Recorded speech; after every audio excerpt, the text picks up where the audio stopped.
thank you once again for joining us for another Zoom session. And today's topic is flu vaccinations. So a topic which is very prevalent at the moment, where a lot of people are asking about vaccinations. So, we thank the professionals who are here today, who's going to answer as many questions as possible for everyone in attendance. How we're going to do today, slightly different. So how we're going to do today is, we did have a long PowerPoint slides that we were going to read through and then ask questions at the end. But we had a session earlier on this afternoon, and what we actually done is each of our professionals had about 3 or 4 minutes to talk about their particular subject, and then we opened it up and had a really good conversation. And I think that's what we're going to do today as well. So I'm going to ask, okay, we've got a few more people that are coming in. I'm going to ask if each of the professionals just to introduce themselves first before they go into, before we then start the proper presentation, so to say. So if I could start with Dr. Vishali, just quickly introduce yourself and your. Thank you, Andrew. Thanks to everyone for joining this evening. And I'm Vishali Shetty. I'm a GP here in South Croydon and also a mental health clinical senior responsible officer for Croydon Borough, South West London CCG. Thank you. Dr. Fernandez. Agnella Fernandez. I'm a GP in Thornton Heath and the GP lead for Croydon Borough for South West London CCG. Thank you. Dr. Nana. Hello everyone, it's lovely to be here with you. Thank you for giving up your evenings. My name is Neno Suji. I am a hematologist, that's a doctor of blood. I'm also the medical director and deputy chief exec at Croydon Health Services. Thank you. James. Hello everybody, my name is James Moore. I am a public health doctor working at Croydon Council. Excellent, thank you. Claudette's just joined us. Is that you, Claudette? Can't hear you, Claudette. I'm going to step away for a little moment. No worries. Claudette, can you speak again? No, can't hear you. You might need to restart the phone and come back in again, Claudette. Can I also ask Joe and Lizzie just to introduce yourselves as well? Hello, my name's Jo Austin and I'm the engagement lead for Croydon NHS. Thank you, Jo. And hi, I'm Lizzie Wetnell and I'm the communications lead for Croydon NHS. Excellent, thank you. Okay, so while I let this new person in, I think Dr. Fernandez, you are first up. Thank you, Andrew. Welcome everybody, and thank you for giving up your time this evening. Andrew is going to take a straw poll later on to see who's had their flu jab. In fact, I will do that right now. Thank you. So, good start. Thank you. That was a good start last time. So apart from our professionals, but can using your emojis on the screen, or if you are on camera, you can put your hands up. But have you had your flu vaccination? And this year's one. So if you have, just use a emoji on your screen, or you can shout out. So we have 1.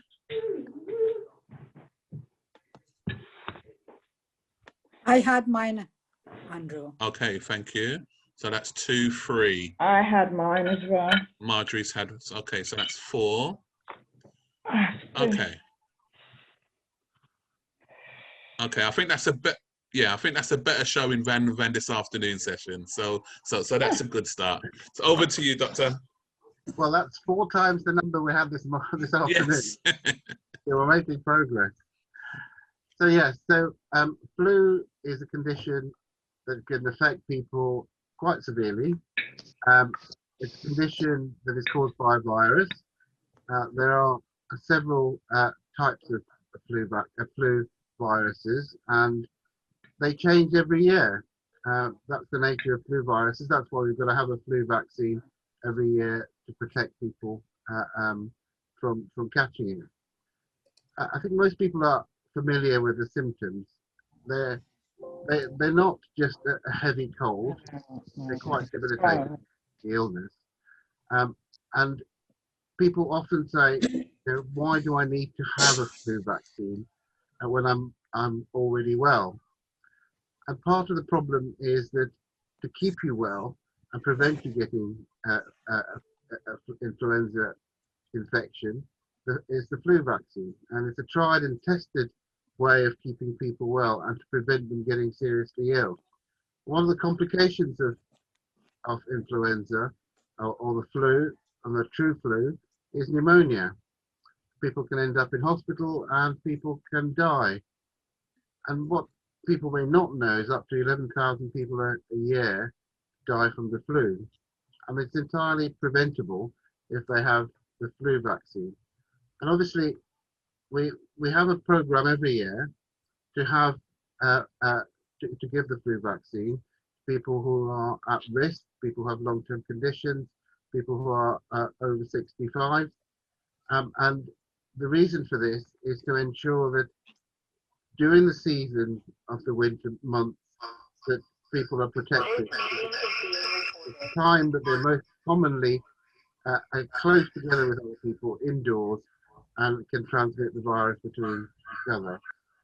So I won't steal the thunder from everybody, but I think the bits I want to say is there are a number of people who say, why do I need the flu when I'm well?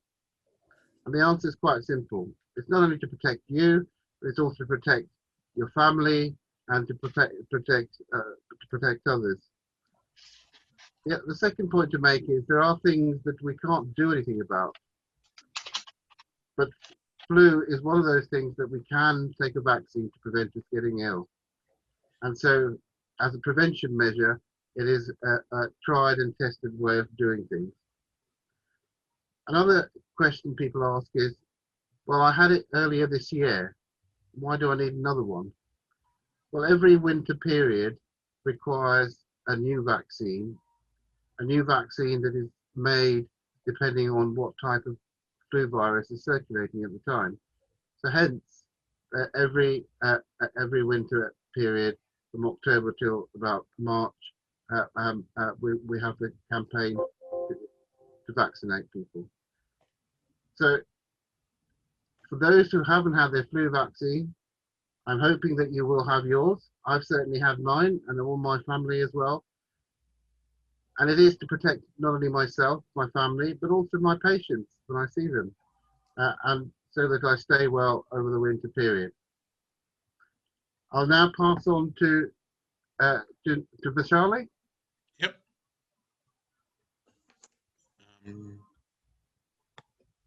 Hi, good evening, everyone. Thank you for having me over. And as I said, I'm a GP. So before I go into talking about flu, I just want to say one thing, that general practice has been open throughout the COVID season. We might have started to work slightly differently. So if you have a problem or you're worried about something, or is there any issues, please do pick up your phone and call your surgeries.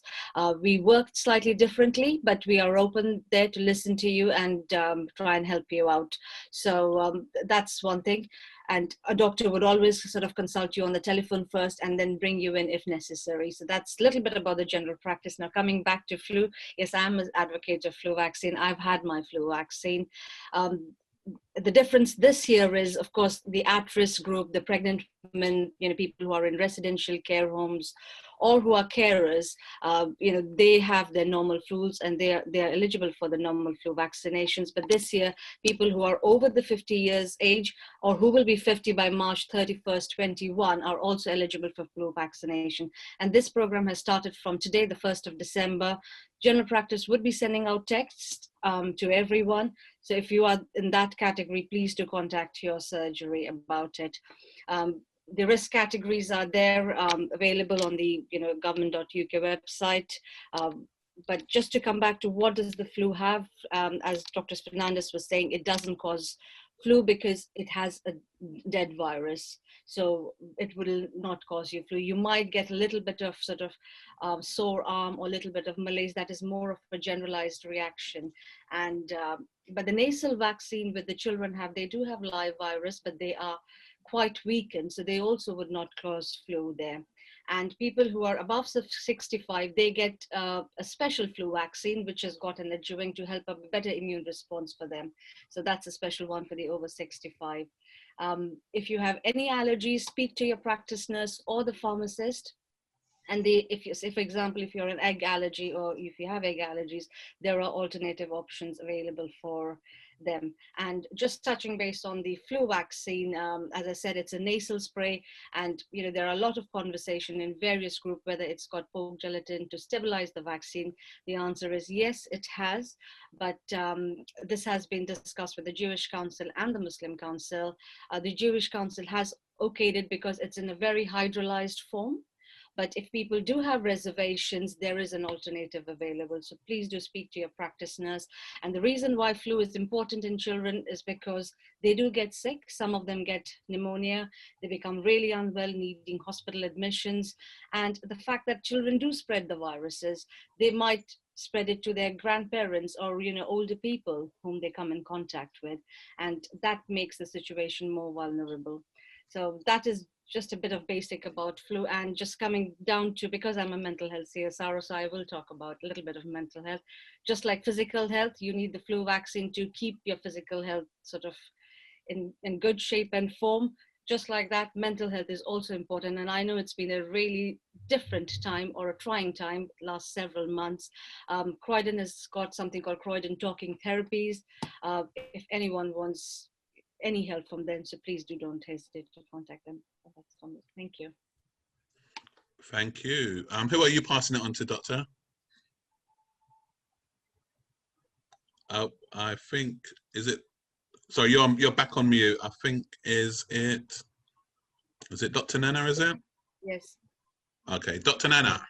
Thank you, Vishali. Thank you. And I'm really delighted to be here. I was thinking of how to describe myself in the context of flu. I think I'm a ferocious flu fighter, serious champion for the flu vaccine for so many reasons. And I will always come back, and I think both Agnello and Vishali have said the same thing. In life, I think the things we regret aren't the things we do. It's often the things we don't do. And when there is something that we can do, where we can make a choice, where we can take control of our destiny to prevent us getting the flu, why wouldn't we? This is a vaccine that has been around and has been truly tested. It's well understood, it works, and it helps people to avoid the flu, or if they get it, to have a milder form of the flu. And I think that's really important. We had an interesting conversation earlier today about people who feel fit and well, and therefore, we all, when we were young in particular, thought ourselves immortal. But even young people can get flu, and I think it's really important to recognize that flu is not a cold. When you hear someone who has described having the flu, they are bedbound. They can barely lift their hands, they barely eat, they barely drink, they are seriously unwell. And unfortunately, I've actually seen people who have succumbed to flu. So this is not something that's trivial, particularly for people who have multiple conditions. Again, something that is within our powers to change. So really important that we take advantage of the choice and the privilege that's given to us to have our flu vaccines. We're supposed to be busting myths. So one of the common myths, and it's something that I have been unfortunately guilty of, is that concept of, you're leaving the house, or your son or daughter's leaving the house, your mom or dad is leaving the house, put on your coat, you're going to catch flu, you're going to catch a cold. And actually, well, that doesn't actually work, because these are caused by viruses. So you're not going to catch it through that. I still think you might be criticized for your parenting if you allow your children out without their necessary attire, but certainly you won't catch a viral infection. That said, staying warm, staying hydrated, really important, because it means that your body's in the best position to fight infections and to be as healthy as possible, and your immune system can work to its optimum. Another myth, feed a fever, starve a cold. Again, absolutely no basis for it. And if anything, you should feed a fever and feed a cold, because when your body's fighting infection, it needs all the nutrients it can possibly get. So if I were to say to you, how do I keep myself well? eat healthily, drink well, stay warm.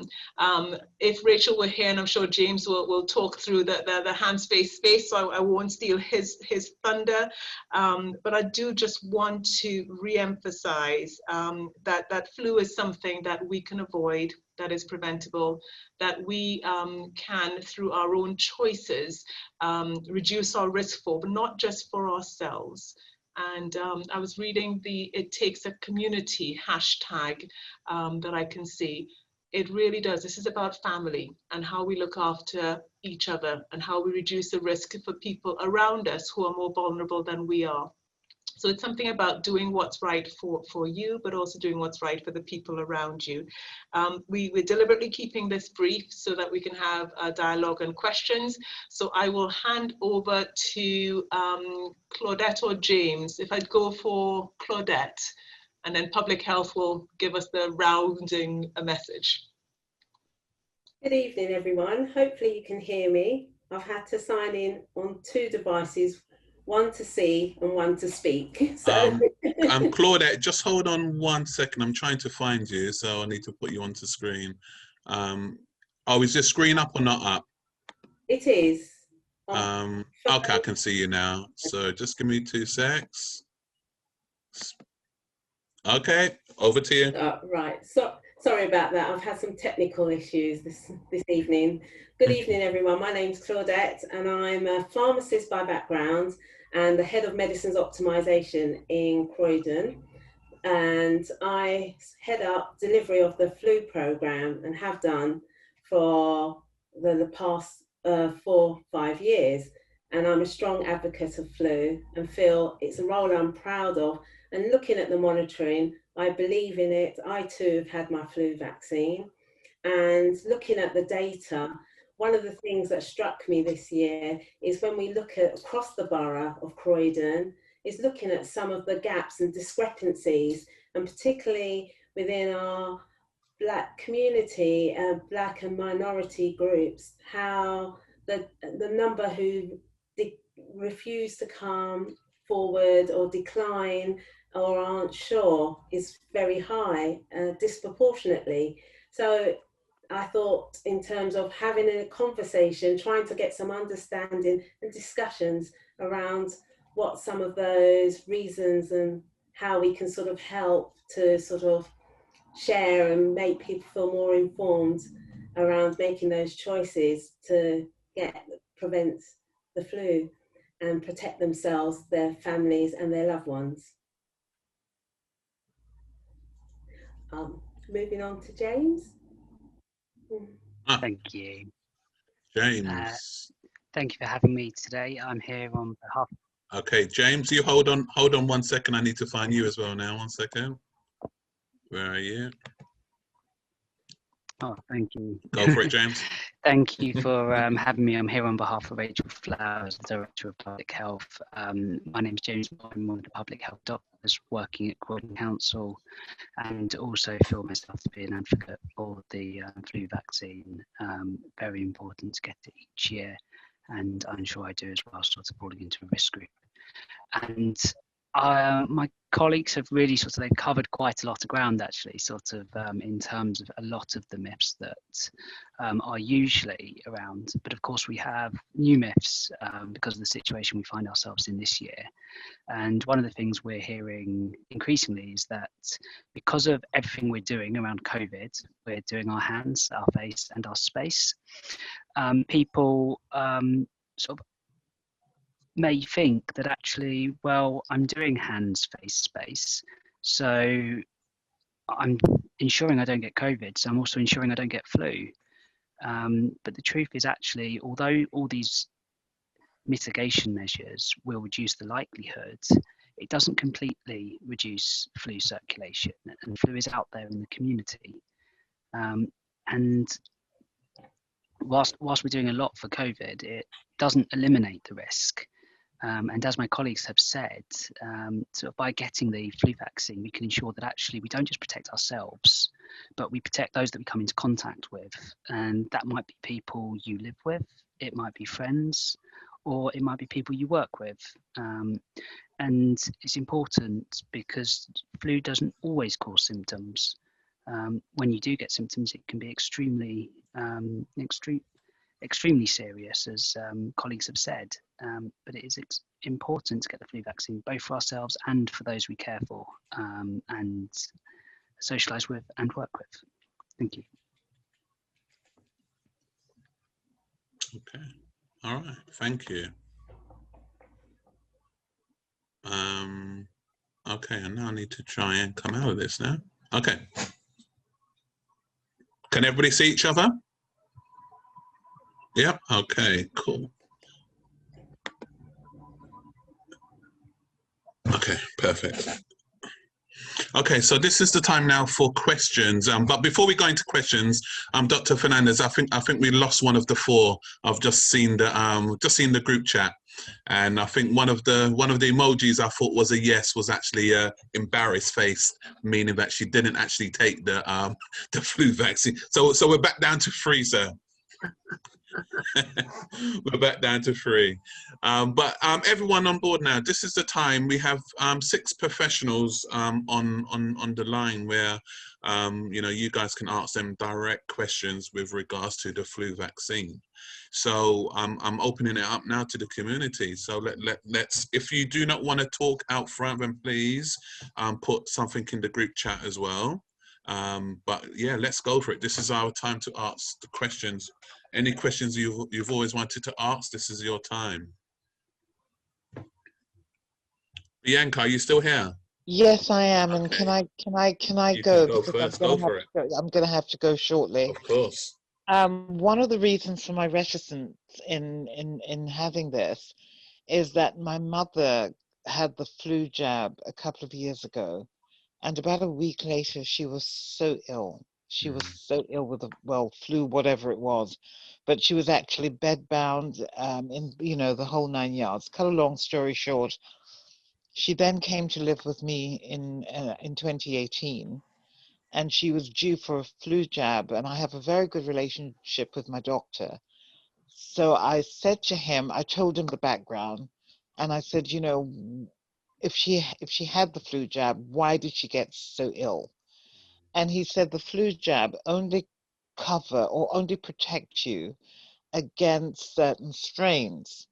Now, when I heard that, for me, this was almost like a Russian roulette type situation, because yes, it might protect you against a strain that is prevalent for that winter, but it still doesn't stop you getting a really bad case of the flu, of some other strain. And I'm thinking, well, it's a 50-50, is it not? Okay. Okay. I see, Dr. Nana. I think you want to jump in straight away. Bianca, thanks for that. So a couple of points I want to make. One is absolutely, I think you've been very clear that you didn't think she got the flu from the vaccine, and that's helpful. And I think we've all reinforced that point this evening. The second point is that I don't think there's anything in life that's absolute. Everything we do is a balance.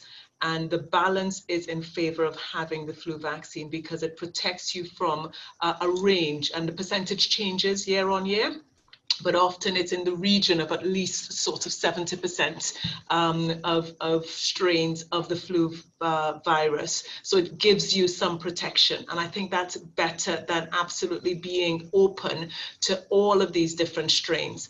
The way that the flu vaccine is configured every year is so that it's modified to deal with the strain that is most prevalent. And so it protects you from the greatest risk that you may face in terms of the flu vaccine. Nothing in life is 100%, but this is much better than not having the flu vaccine, where your risk of having all the strains of flu would be higher. And particularly for our elderly parents, where the consequences of having flu can be quite dire, I think it's important to get that protection. Dr. Nana, sorry, it's Myrtle. Hi, Myrtle. Yes, I'm one of the undecided. I am 70 And about 5 years ago, I did have a flu jab, and I had that reaction where I became ill. I normally do not have a flu. I normally have a cold around this time, coming up to Christmas or early in the new year. I will have a cold, but I don't normally, as a rule, have a flu. So because of that, I'm thinking, why should I put myself through the risk of getting ill again? Myrtle, firstly, I'm looking at you thinking, really, 70? I'm going for the 60s, not 70, but we'll start there. Just what? Let's go there. 1 second, Dr. Nana, because somebody else has also put into the group chat as well. And I had the flu vaccine 1 year because was in a vulnerable group. Following the vaccine, I had the flu a couple of days later. I had never had the flu before and was bedridden for weeks. So what I'm saying, professionals, is that you know, we're kind of hearing the same thing, and I know we're here now to really try to buff, you know, take away all of those myths. But why are so many people saying literally the same thing again and again and again of, you know, I had a flu, never had it before, I'm okay now, you know what I'm saying? So why? Okay, good question. A couple of things from me. Firstly, we have established that the flu is caused by a virus. And so to get the flu, you need to get the virus. When you have the flu vaccine, you are not given the virus. You're given a protein element from the virus. So it is incapable of causing you the flu. But life is where we are, and we will always associate things in time. You got the flu vaccine and then suddenly you're unwell. There are a couple of possibilities. One, you are already, you know, incubating the flu and you'd already had the virus before the vaccine took time to work. It's possible. Two, you got a different infection and you came down with something, but in your mind, you will always associate the two, and particularly if you've been severely unwell. But I can say with impunity, with certainty, that because you're not being given the virus, you're not catching flu from that vaccine. Couple of other things, and I have to talk to my patients on this, and they take some convincing. As a scientist, an anecdote, a single story is not evidence. You need to have, you know, if you really want to test that theory, have the vaccine again. And if you don't get a reaction, you might be more convinced that I'm telling you something that you can believe in. A single story doesn't necessarily give you evidence. It's something that we hold dear in our minds, and the association is natural. But you know, and even if I were to push it further, you should have it at least 3 times, because twice you don't know if it's chance, 3 times you know it's a trend. But I will encourage you to have it. You cannot get flu from the flu vaccine because the flu vaccine does not contain the live virus to cause the flu. Remember as well that the time that you're having the flu vaccine is often in winter. When you have, you know, a lot of viruses around, you're staying in your house, you're in close contact, you're more likely to get lots of different infections from different people. So that there is a natural tendency to catch something, and you just happen to have had your flu vaccine is what I would say. So Myrtle, I'm hoping that you'll have it a second and third time and then come back and have a conversation with me about evidence. Would anybody else? Oh. I would just say, sorry, I just say that I welcome this opportunity to hear from the experts like you, Dr. Nan, and the other doctors, because it's important for people like me to gain the information in order to make up our minds, to make a good assessment, decide what we want to do. And for me personally, I see now I'm a year older, and obviously a bit weaker probably. So therefore, for me, it's a good idea. So that's where I stand at the moment. And thank you, Martha. And that's exactly why we're doing this today, or both of these workshops, is to try to get information out to people like yourself, you know, who maybe should be taking the vaccine, but are maybe, you know, maybe little bit scared, or, you know, not, you know, to take it. Yeah, not sure. Dr. Fernandez, did you want to say a few words? Yeah, no, absolutely. Reiterate that the flu vaccine can't give you the flu because it's not got a virus, a live virus in it. The other important thing to note is, you know, coincidences happen, and people get illnesses they think is the flu, but it's actually not the flu. It's not the flu virus that causes the symptoms, it's other viruses, and there are always viruses in the winter months that give you symptoms. So I think that's a really important myth to bust. So, you know, it's association that people make, but it's not true. And the vast majority of people don't get the flu or don't get flu symptoms. So there's something about numbers. So the vast majority of people who have the flu vaccine don't report any symptoms. You may get soreness in the arm, like any vaccine, or slight symptoms, cold type symptoms, but actually you won't get the flu, the serious illnesses of the flu. And remember, what you're trying to do is prevent you getting that serious flu. There are 3 strains of the influenza virus, and the influenza A has been the one that has caused most problems in most people, and has been responsible for pandemics in the past. And so it really, in terms of covering you and preventing you from getting that serious illness, is the reason why we're all, you know, keeping generally well and healthy and living longer lives, because of all the vaccines. Sorry, Leah, did you want Sorry, to come Doctor. It's all right. I've put that on mute. I'll put her on mute. So I think the answer is it's really important to see all our elders, and the reason why people have stayed well and fit over the years is because they've had vaccines, and the flu vaccine is just one of those vaccines that's kept people disease-free for a long period of time, and we want to provide that kind of help and immunity to prevent people getting ill, and so that's why we're encouraging people to have the flu jab. Thank you. We have 2 questions, so I'm not sure who wants to answer first. So first one is, when is the best time to take the vaccine, and how long does it effects last? I can comment on that one. Hi, Doctor. Hi. The practices start to give out flu vaccinations by October, so earlier the better. That would be my advice, but we continue to give the vaccines right up till Feb end or even early March. So yes, whenever it's convenient for you, please do contact your pharmacy or the GP surgery, speak to your practice nurse if you have any queries. So but right from October onwards, we would start giving the vaccination. And we had a question this afternoon. It's not the calendar months. So if you've had a vaccination in January, that does not mean that you don't take the vaccination up in October, because this is a different vaccine, which will be given to you this year. So please do take up that vaccine. And just coming back, yes, it is really important that you have the flu vaccine, because you do not get flu because of the vaccine. And, I cannot stress more on that one. No one ever says that I had my vaccine and I did not have the flu. No one ever says that. I haven't heard people saying that, but yes, I have heard people saying I had the flu vaccine and I had a flu-like illness. But we've got to look around ourselves to see how many people have had the vaccine and have not had the flu, and that's how it's saved lives. Excellent.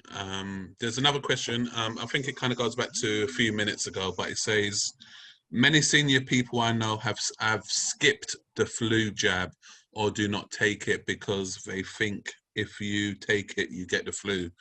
I know of people who are key workers who do not take it. How do I convince them? Have said it's worth to take it. Yeah. So how do we convince them to take it, basically? And that's from Laura. I'm going to start, and I'm sure others will join. Laura, I think it's an individual decision, and we had this conversation earlier on to have a vaccine. I think somebody asked a question this afternoon about being turned away if they hadn't had their flu vaccine, and that would never happen. What we want to do with you today is to let you know the facts, to answer any questions so that you can make a decision for yourself, for your family, a decision that will positively impact you and those around you. But it is an individual's decision. I'm also really mindful and sensitive to the fact that everyone is in a different position. We don't know people's circumstances, and we don't know the basis for some of the decisions they make. So I would always just give people as much information as we possibly can, be open to answer any questions, and hope that they're able to make the choices that are best for them and their families. I think that's probably all we can do. I'm just going to see if anybody else wanted to add or subtract from what I've just said. Sorry, can I just jump in really fast? I have to go now. Thank you, Ben. It was fascinating. And please, can you have it on YouTube within 2 days instead of 7? Thank you. Have a good evening, all. Bye. Thank you, Bianca. Bye. I'm just going to add on to what Dr. Suju has just reiterated. When we sort of look at some of the care homes have been significantly impacted by some of the current situation, and with healthcare workers, care workers, it shows how rife people can be asymptomatic or have flu and not actually have significant symptoms. But then when you're sort of with people who are more vulnerable, so that's when you see the devastating effect it can have in terms of debilitation and even, as you say, hospitalization and fatalities. So something that's clearly sort of protecting not just yourself, but your loved one, those you work with, and convince, you know, like just some of the stories and that we've seen with how vulnerable people have been succumbed by viruses. It's very, the similar situation with the COVID virus is exactly what happens with the flu virus in the winter seasons when we're at the flu season. So this is something that's established, evidence-based, it's there, and you're just protecting the people you work with and your wider community. So in terms of, that was in response to the question in terms of how we try and convince, there's always looking at the wider for yourself, your family, children, and those that you love. I think the other important point to make, and the reason why we've all given up our time today to talk to our colleagues and our people from the Black and minority ethnic group is that we know that the uptake of the flu vaccination in white people is much higher. And certainly I practice in Thornton Heath, and we know that people of Black and minority ethnic groups are actually at risk from lots of different conditions. And if we can give them something that can prevent them becoming ill because they're at risk from lots of different conditions, then it's really important that we do that. So we've already got inequalities in the system, and part of our role, I think, as health professionals, is to try and narrow that and not disadvantage people of Black or Asian backgrounds. And I think, you know, we've got enough inequalities in the system, and this is one of those that individuals can help reduce themselves by preventing them getting ill in the first place. And the opportunity that the flu vaccine gives is to level some of that playing field. Thank you. There's a nice, really good question in here as well, which I'll read out in a few seconds. But how many people die from? I don't know if you know, how many people actually die from the flu vax or not having the flu, or you know, during a typical year or so? The average year, around 11,000 deaths from the influenza virus. But remember, not everybody dies, and I think all of us, in terms of doctors, know patients who ended up in hospital, in ITU, and severely ill, but then they also put their families at risk. And you know, there can be young people in hospital, but they're putting their older parents and grandparents at risk by spreading the virus to them. So it is a condition that has a mortality and a morbidity where people do get seriously ill and they do die. And it's something that could have been prevented by having had the vaccine. Thank you. Dr. Nana, you've actually answered that question, but would you like to actually just read it out for everyone, and then also your answer as well? It's too many words for me on this So time of night. Myrtle challenged me. She said, yes, okay, you're talking about evidence, so why don't we do a study to prove it? And I think, you know, I actually appreciate these conversations, because I know that there are many people from a Black and minority ethnic group who are convinced that this is a cause and effect. But we have given the flu vaccine to millions of people, and the vast majority of them do not have any illnesses whatsoever. So the few illnesses we see, we know, even if you were to, you know, to exist just as you are, you're likely by chance to get a virus that's just around at that time. In scientific terms, if 95% of people don't get it, we know that the chance of it happening because of cause and effect is slim. So there's abundant evidence to show that you cannot get flu from the flu vaccine. And I'd love you to be the champion for that message, because I think it comes powerfully from you, and also probably your own lived experience. So again, I will encourage you to have it the second and third time and show the trend. Thank you. Can we talk about the ages as well? I know we talked about that during the afternoon session. So what are the ages when somebody should actually take the vaccine and those kind of stuff as well? Claudette, did you wanna jump into that one? Okay. It popped up on my screen, so. Oh, yeah, happily. Anyone in normal years, anyone over the age of 65 is eligible for the vaccine. But this year, because of the increased risks of having both flu and COVID, they've expanded the flu vaccination program down to encapsulate everyone from the age of 50 upwards. So that's in terms of age.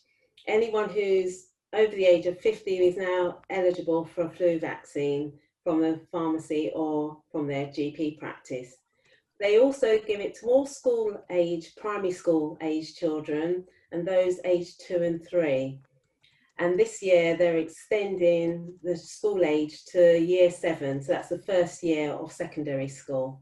So in terms of age criteria, those are the conditions, the criteria in terms of age. Thank you. Joe, I'm bringing you in here as well, Joe. So we talked about I think you said you went and had your one done yesterday. I did. Yeah, just tell us a little bit about. Yes, so I have my flu jab. Yeah, so I had my flu jab yesterday, and I researched it carefully because I was a cheapskate. And the cheapest is Asda. If you're not eligible for the free vaccine, Asda's £8 per vaccine this year. And also, I'd just like to say I feel fine today. My arm's a little bit stiff. I really hope I'm not going to spend weeks in bed. But no, I feel fine. Excellent, thank you, Joe. And how much did you say it cost you as well? It was £8. £8, and from my notes before, it can be anything between £10 and £20 as well. Yeah, I think the supermarkets rule sort of around the £10 mark, £8 to £10. Excellent. Yeah. Okay, there's some questions which have popped up. What are the ingredients in the flu vaccine, and why are you so determined for people to have it? I'm not sure who wants to lead on that one. James, maybe you've just been, Why are you guys so determined for us to have it? I've never had to have it before, so why now? Yes, so in terms of the ingredients, of course, different flu vaccines do have different, slightly different ingredients within them, but we're so determined for people to have it is because actually it can protect people who are the most vulnerable in our society. It protects those who are both very young and those who are old, those with long-term conditions, especially things such as diabetes, heart conditions, respiratory conditions. These individuals who we all come in contact with during our daily lives If they get flu, they potentially can have a very bad reaction. And sort of the other presenters today have sort of mentioned already about 11,000 average deaths due to flu. It's not just the flu, it is a really serious condition. If somebody who maybe isn't young and fit gets it, it might cause them real problems. And the reason we want people to get it is because we can do something about it. And because we can do something about it, we want to try and help people sort of help their community and protect their community, because ultimately the more of us who do have it, the better protected we are, and the better we can protect those who are vulnerable that we come into contact with. And just to also add as well, sort of whilst we've got sort of another circulating virus, COVID, we also know that those people who have flu and COVID at the same time will have very bad outcomes. So we want to ensure that that doesn't happen as much as possible. I suppose the other reason is you're on mute, Andrew. You're on mute. I was just saying, Doctor, I was going to bring you in because I know we were in a meeting last week, if I was right, and you said that you can't have the flu vaccine and the COVID vaccine at the same time. Do you remember you were saying? Yeah, so we'll be given more information about the COVID vaccine when it's been passed through the regulators, and it's unlikely we're going to be able to have at the same time. Just to add to James, really, is at the moment, if you've got a lot of people with flu, severe flu illnesses, and we know that with COVID, if you have a lot of people with illness who are ending up in hospital, that means that the hospitals are full and they can't look after all those other people who don't have an infection. People have heart attacks and strokes and diseases that could have been dealt with a lot easier, conditions that could have been dealt with a lot easier, because there's a lot of people with infections in the hospital. So there's something about trying to prevent people having the infections that are preventable, so that the NHS and hospitals and GPs can deal with all the other people who've got non-infectious conditions. And there are, we've learned from the first wave of COVID, there's a huge number of people that should have been having healthcare that didn't have healthcare because the COVID infection was taking over the NHS. So I think the opportunity here is not to add to the burden of whether it's doctors in GP surgeries or in hospitals for something that can be prevented, so that we can make sure that all our patients and our families that have other serious conditions can be dealt with in hospitals. So it's important from that point of view as well, in terms of protecting the rest of our family from other conditions. Okay, thank you. Some more questions. My mum used to say, what's that? A stitch in time saves nine. Is that a doctor's thing, is it? Or I haven't heard of that one. Okay, and I think now you've pressed. I have to check with the audience. Has anybody else heard that saying? A stitch in time saves nine. Thank you. Lovely. It all speaks to prevention. Prevention is better than cure. And if by having this flu vaccine you can avoid getting flu, you avoid the time you take off work, you avoid the illness and the inconvenience of having flu, you avoid the need to come into hospital, you avoid the post-flu recovery, and all of that for a 30-second jab. So stitch in time saves nine. Oh, okay, interesting. Let's see if there's any other questions. So, Bologna, are you there? I know you've sent me something privately. Is that? Oh my God! Did you want to say something as well? I'm surprised you're very quiet, because you're normally texting loads of stuff to me. I'm just trying to be. Well, I text, but I didn't want to interrupt. Go for it. I didn't want to interrupt the flow because it was a really decent flow. It was a really good flow. Okay, I put what I was saying in the chat, but you've called me to task now. Hi everyone. Let me put my camera on. Right, hi, hello everybody. Okay, so all I really wanted to say was to reiterate, I put it in the chat,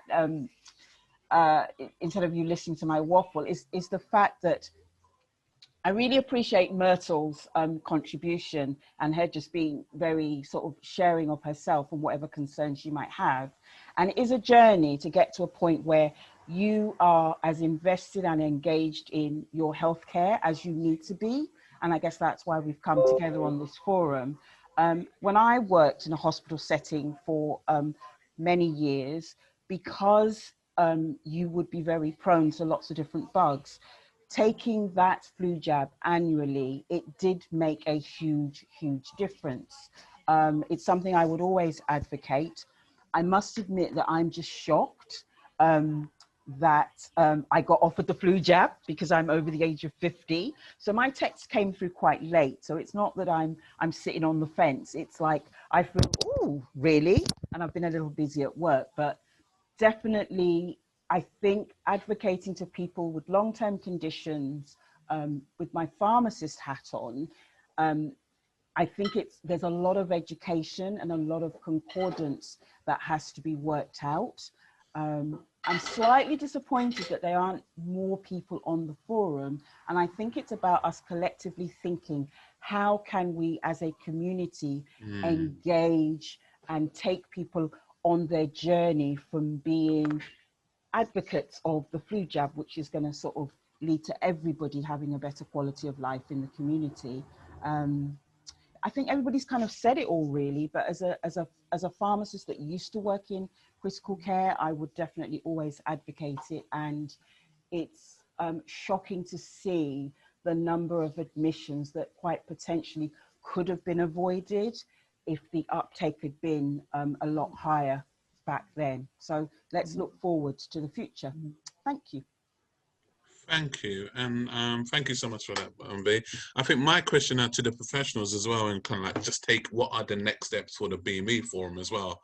And I think we've really just kind of, I guess having sessions like this really helps.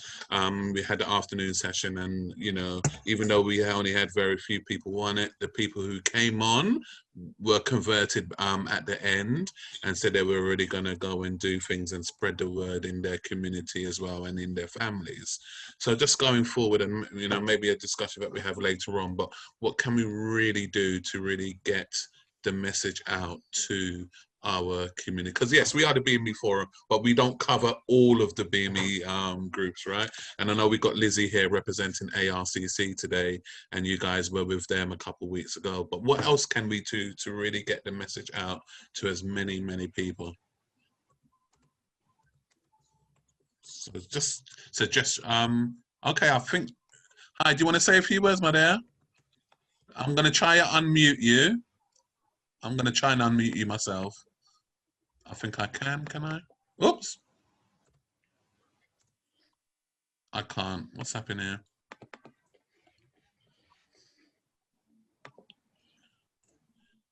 Can you unmute yourself? Ask to unmute. Thank you.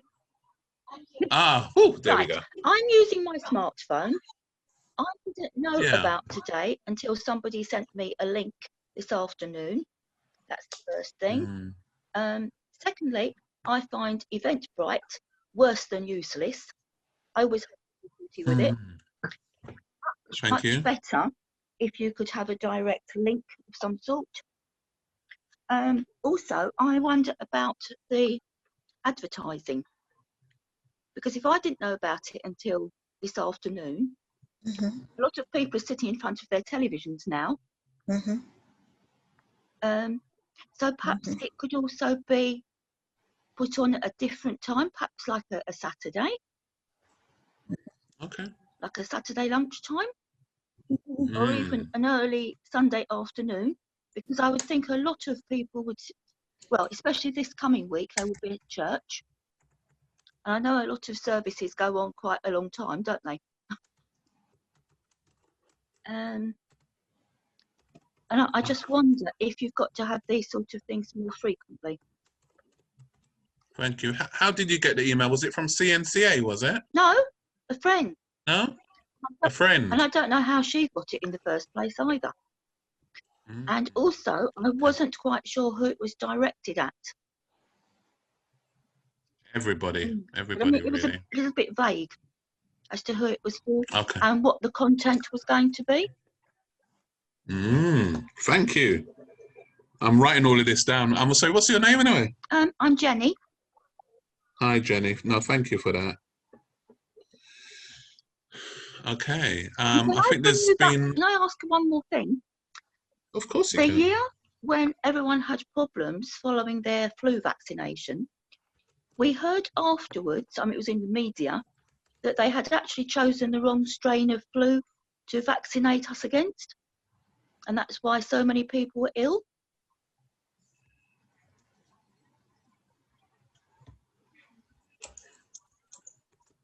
Was that a direct question to any? That was a comment of what I knew at the time or heard at the time. Okay. Any comments, anyone? Jenny, I'll start. I'm sure colleagues Thank will add. We were explaining that every year the flu virus is slightly different. So every year I know that's what you said, but I'm talking about the one that we all had at that time, that particular year, and I'm not quite sure which year it was. And it is quite possible that we were vaccinated against the same strain, because I think it was one of those years when it was a bit iffy as to which one was going to be the... So I think basically what happens is that every year, depending on the strain, you have the virus that covers roughly about 70%, sometimes more, sometimes a little bit less. And then depending on the particular strain, you need to look and see what the efficacy of that or the effectiveness of that one vaccine is. And that changes year on year. So there may be a year where it is on the lower side of that, and there may be a year where it's on the higher side of that. But in general, roughly 70% of strains are covered by the flu vaccine. No other sort of conspiracies or any other theories around it, definitely, yeah. No, it's just one of those years, I think. It would be interesting to be able to go back and find the actual newspaper reports. Yeah, and year to year, depending on the strain, sort of, and how sort of well matched the vaccines are, and what strains sort of do sort of go round everybody. Obviously, you do see numbers going up and down. Some years they'll talk about it as being a good flu year because the numbers were a little bit lower, but there's still deaths in those years. It's just that there's not maybe quite as many deaths as other times. So the vaccine itself will still provide protection. And the one thing, as we've said earlier, sort of what we do know is that it certainly doesn't cause flu. So sort of having it is always going to be a positive.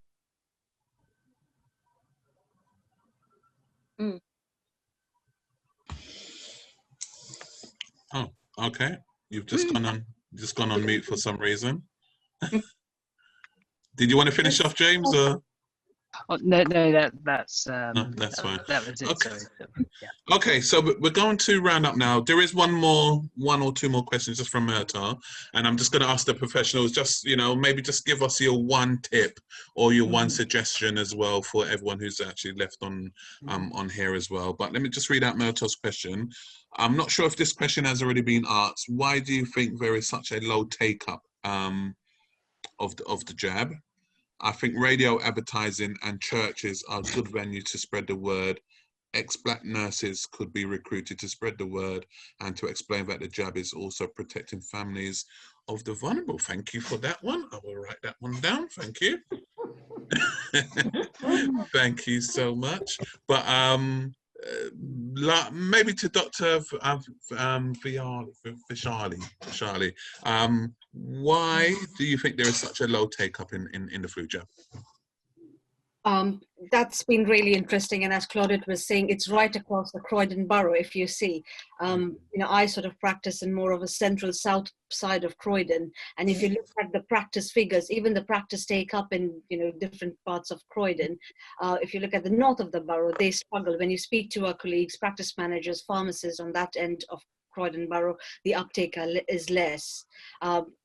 and as Nana was saying, that we cannot force anyone, we can only make an informed choice, and that's why here we're this evening to sort of give that information so that everyone can make an informed choice to keep themselves safe, to keep their loved ones safe, their families safe, and the community safe.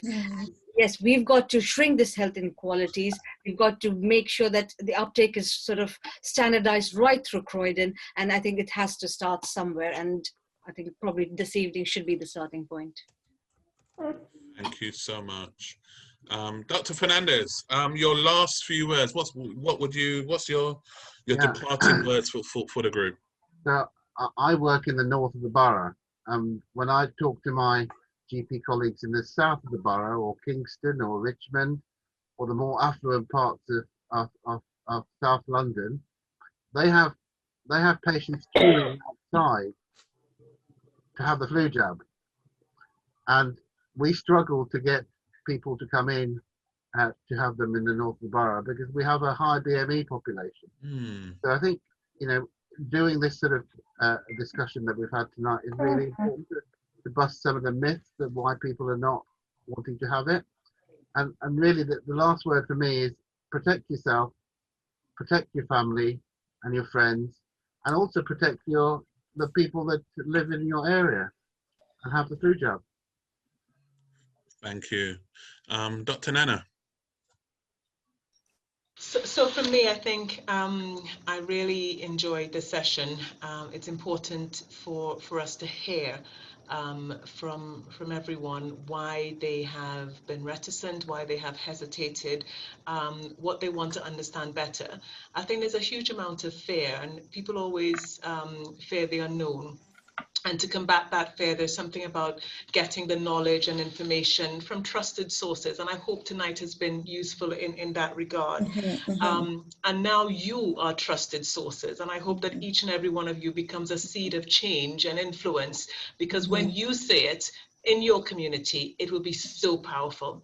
So I'm really looking forward to how we cascade this forward and really start helping ourselves and our families. There's so much that is not in our gift. This is in our gift. This is a choice we can make. Thank you. James.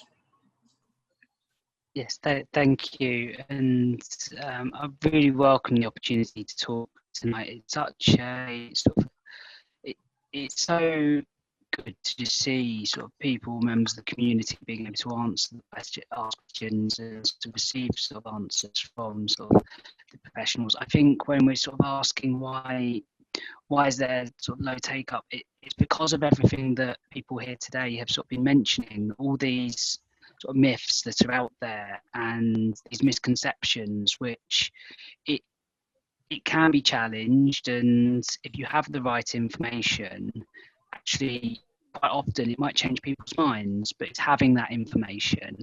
And in terms of how we get that out there, really it starts with you as well. So we've spoken to you about the questions sort of you have, and even just sort of saying, well, if someone says to you, I'm not going to get the flu jab because it causes flu, it's just sort of turning around to them saying, well, actually, I went on this session with all these individuals from the healthcare community of Croydon, and it doesn't. And as individuals, we can influence those around us, and I think that's actually extremely powerful as well. Sometimes it doesn't have to be big sort of media campaigns. Sometimes actually the most powerful people are sort of individuals in our communities. And so I would sort of really hope that people feel comfortable sort of talking about it, and potentially sort of educating those that they come into contact with as well. And of course, you can always direct them to the YouTube when it's kindly put up. Thank you so much, James. Before I come to you, Claudette, just a couple things of people who put, I think it's Myrtle actually Matt, I should hire you as my PR lady, man. Let's go into schools and let's educate the young people so that they can then take that information back home and educate the older generation. So I'm looking at Lizzie here as well. So Lizzie's part of our team doing the long-term conditions project and our EPP project as well. And of course, we need to go out into the community and actually and spread the word as well. So yes, let's go into some schools, Lizzie, and let's ask the young people to go back and bring that information back to the parents and grandparents. I love your suggestion around Black generation to health education. Excellent. Okay, Claudette. My final words are, this afternoon, part of the conversation was talking about people who sort of said, well, I'm relatively healthy, or, you know, I take a lot of things, ginger tea. I come from a Caribbean family, and there's lots of things, ginger, lemon juice, turmeric. So having the flu vaccine isn't mutually exclusive to doing things to look after your health, going to the gym, taking supplements. And so this is just something that you can add to your sort of armor, so to speak, your shield around you to keep you in the best possible health. So often people say, I don't do that because I believe in, you know, like homely remedies and things like that, but it's not mutually exclusive. I too sort of take a lot of a lemon slice and a slice of ginger with some hot water to keep me in the summer. I'm a strong advocate of that. I buy vitamin D, I buy vitamin C, and I get my flu jab. And one thing someone said to me last week at a flu meeting was, think about it like a 5 a day.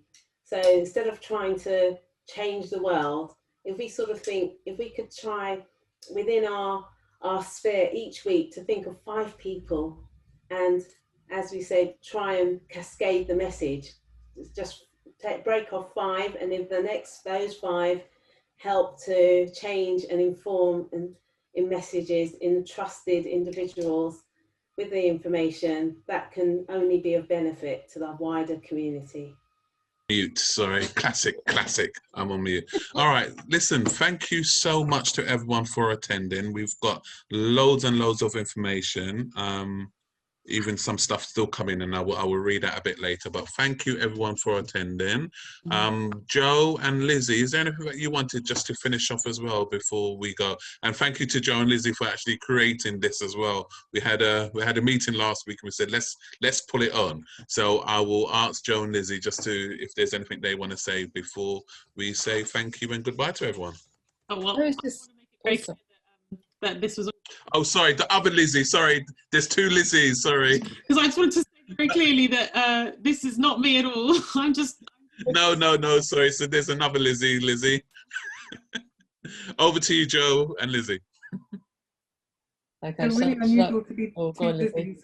Sorry, just to say thank you so much everyone for dialing in. It's been a lovely discussion, and it's really nice because I work with the doctors on the call quite often, and I find them so inspiring and so convincing that I hope that you've felt that a bit today. So thanks everyone for joining.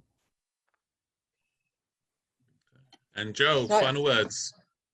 Amazing, I'm finishing. Yeah, I just wanted to say I hope that everyone got something out of today and that it was useful. This is I think it's the first year that we've held sessions like this where we've been lucky enough to get all these experts in a room, and so you can ask all the questions. And one question that didn't come up was around not liking needles, which I hate. And I just want to confirm that yesterday I had my flu jab and it really is over in seconds. If you don't look, you would hardly know it happened. So that's one thing, just in case anyone was too embarrassed to ask about pain.